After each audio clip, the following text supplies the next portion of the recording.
5% of the PhD thesis of Stanford and Berkeley during war times was classified as top secret.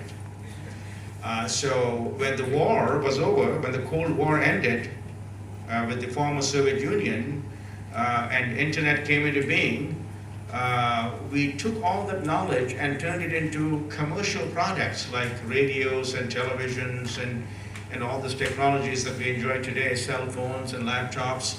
And all that knowledge flowed into these commercial products, and the United States government gave incentives for startups and for investors to invest in these technologies. That is the story of Silicon Valley. And it was great. I was just reminiscing. Here is Stanford and Berkeley, and we're now here in India just to preach that same gospel. That's how knowledge should flow. And actually compete.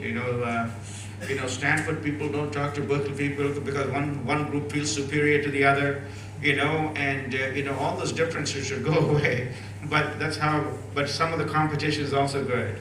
So I would like to have Alan Walker, who has been with me from the very beginning, from the conceptual stage. He's a corporate executive to one of the most progressive companies in Japan. And he is here today, and he's a part of this, and I just want him to come and give us the corporate view of what this whole thing is about from his perspective. And then before I speak, I would like to have Dr.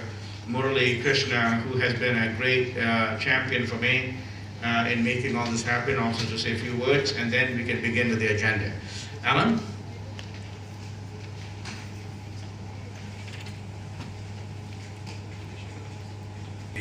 Here at the first inaugural India Open Innovation Forum. And as Solomon mentioned, I'm from Kanika Corporation, so we're a Japanese corporate entity.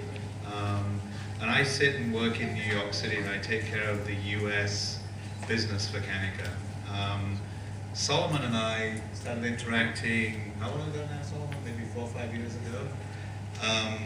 When part of my responsibility in Kanika is to push us into new directions, to continuously innovate, push us into new markets.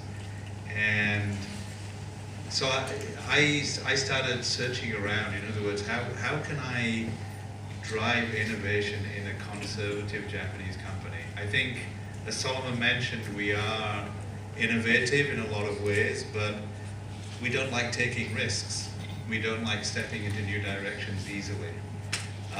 When Solomon and I started interacting, the idea of open innovation and setting up an open innovation program inside my company really excited me and really motivated me.